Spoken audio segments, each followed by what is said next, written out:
ہیں جی رجب کے مہینے کے بارے میں اور اس کی 27ویں تاریخ کے روزے اور معراج کے بارے میں مختصر وضاحت۔ ہاں، سوال ایسا ہے کہ جو تفصیل طلب ہے، تو اب اس کی مختصر وضاحت میں کیسے کروں؟ کوشش کرتا ہوں بہت مختصر کرنے کی۔ بات یہ ہے کہ رجب کا مہینہ اس اعتبار سے تو بہت اہم ہے کہ اس میں آپ صلی اللہ علیہ وسلم نے رجب کا چاند دیکھنے کے بعد یہ دعا فرمائی، اللہم بارک لنا فی رجب و شعبان و بلغنا رمضان۔ اے اللہ ہمیں اس رجب کے مہینے میں اور شعبان کے مہینے میں برکت عطا فرما اور ہمیں رمضان تک پہنچا، یعنی اتنی مہلت عطا فرما کہ ہم رمضان تک پہنچ سکیں اور رمضان کے روزے اور اس کی عبادات ہم کر سکیں۔ تو یہ روایت کسی درجے میں قابل قبول ہے، پوری طرح صحیح یہ بھی نہیں ہے، لیکن بہرحال فضائل میں اس کو بیان کیا جا سکتا ہے۔ اس کے علاوہ جتنی چیزیں رجب کے بارے میں بیان کی جاتی ہیں وہ کسی مستند روایت سے ثابت نہیں ہیں۔ عام طور پر مشہور یہ ہو گیا ہے کہ جی یہ جو 27 رجب ہے یہ معراج کی رات ہے، اور اس رات میں آپ صلی اللہ علیہ وسلم کو اللہ تعالیٰ نے یہ عظیم فضیلت عطا فرمائی تھی اور یہ سعادت بخشی تھی کہ آپ کو آسمانوں پر بلایا تھا اور آپ اللہ تعالیٰ سے ہم کلام ہوئے تھے اور وہیں نمازوں کا تحفہ ملا تھا۔ تو یہ بات کسی صحیح روایت سے ثابت نہیں ہے، بلکہ اس میں بہت زیادہ اختلاف ہے۔ یہ اختلاف اس اعتبار سے بھی ہے کہ آپ کی یہ جو معراج کا سفر ہے یہ آپ کو نبوت ملنے سے پہلے کا ہے یا نبوت ملنے کے بعد کا ہے، اور پھر نبوت ملنے کے بعد کا ہے تو اس میں 7 اقوال ہیں کہ کس سال ہوا یہ، اور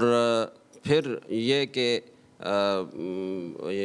ہجرت سے پہلے ہوا، اور ہجرت سے پہلے کتنا پہلے ہوا تو 6 مہینے سے لے کر 5 سال تک کے 8 اقوال ہیں،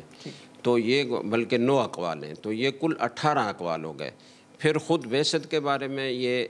اختلاف ہے، 2 قول ہیں کہ بعثت آپ کی ربیع الاول کے مہینے میں ہوئی یا رمضان کے مہینے میں ہوئی۔ اسی طرح ہجرت کے بارے میں 2 قول ہیں کہ ہجرت نبوت ملنے کے 10 سال کے بعد ہوئی یا 13 سال کے بعد ہوئی۔ تو اس طرح یہ کل 36 اقوال بن جاتے ہیں، بلکہ 36 سے بھی زیادہ بن جاتے ہیں۔ اسی طرح مہینہ کون سا تھا تو اس بارے میں 8 اقوال ہیں،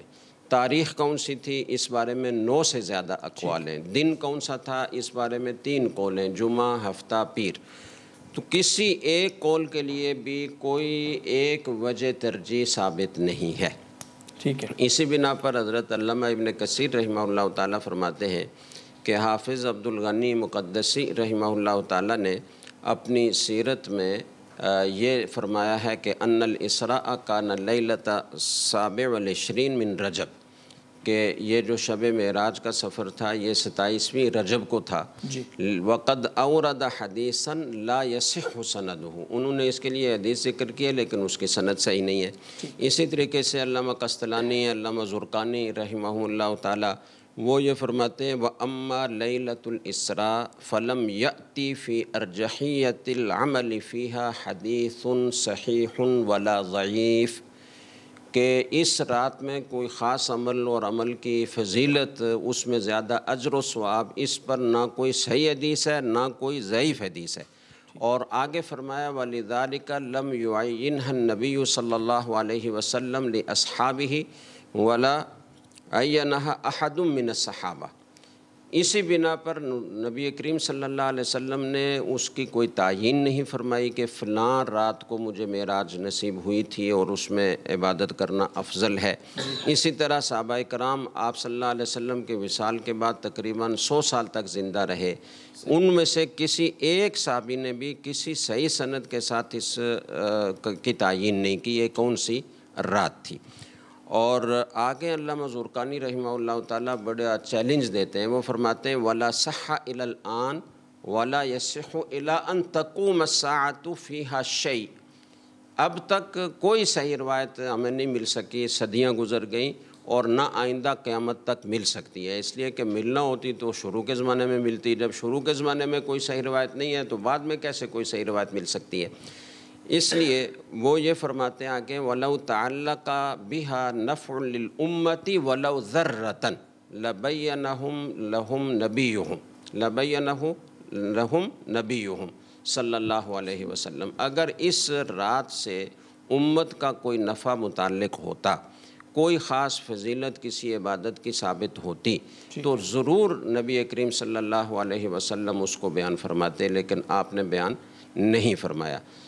تو 22 رجب کے کنڈے ہوں یا 27 رجب کا روزہ ہو، اس کے لیے کسی صحیح سند سے کوئی روایت ثابت نہیں ہے، اس لیے اس میں خاص فضیلت سمجھ کر روزہ رکھنا یا اس کی رات کو خاص زیادہ اجر و ثواب دوسری مبارک راتوں کی طرح اس میں زیادہ اجر و ثواب سمجھ کر عبادت کرنا یہ بدعت ہوگا، چونکہ یہ دین پر زیادتی ہے۔ دین حفظ حدود کا نام ہے، جتنی بات ثابت ہے اسی پر عمل کرنا، اپنی خواہش پر چلنے کا نام دین نہیں ہے بلکہ اتباع کا نام ہے۔ آپ صلی اللہ علیہ وسلم نے جس رات کی عبادت کی فضیلت بیان کی اس میں فضیلت ہے، اور جس کی آپ نے کوئی فضیلت بیان نہیں کی تو اس کی کوئی فضیلت نہیں ہے۔ اس میں اپنی طرف سے فضیلت سمجھ کر کوئی کام کرنا، اور پھر لوگوں نے مخصوص عبادات بھی اس کے لیے ایجاد کر رکھی ہیں، اس کے لیے بعض روایات بھی بیان کی جاتی ہیں، لیکن سب ضعیف اور موضوع روایات ہیں، کوئی خاص عمل اور عبادت اس کے لیے ثابت نہیں ہے۔ اور ہمارے حضرت والا حضرت مفتی رشید احمد صاحب رحمہ اللہ تعالیٰ اس کی حکمت یہ بیان فرماتے تھے کہ جو اس رات میں اتنا زیادہ اختلاف ہے،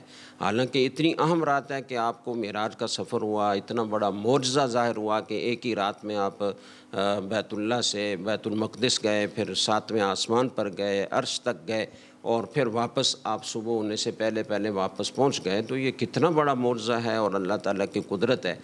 اور آپ صلی اللہ علیہ وسلم کے وہ افعال اور وہ اقوال، بلکہ آپ کے نقوش، آپ کا چہرہ کیسا تھا، آپ کی آنکھیں کیسی تھیں، آپ کے ہونٹ کیسے تھے، آپ کی داڑھی کیسے تھی، جس سے کسی شرعی حکم کا کوئی تعلق نہیں ہے، وہ بھی صحابہ کرام رضی اللہ تعالیٰ عنہم محفوظ کرتے ہیں، ایک دوسرے سے بیان کرتے تھے، مذاکرہ کرتے تھے اور اس سے مزہ لیتے تھے، اپنی عشق اور محبت کا اظہار کرتے تھے۔ لیکن اس اہم رات کے بارے میں صحابہ کرام نے بھی نہیں پوچھا، آپ صلی اللہ علیہ وسلم نے بھی کچھ نہیں بیان کیا، متعین کر کے نہیں بتایا کہ یہ کون سی رات تھی۔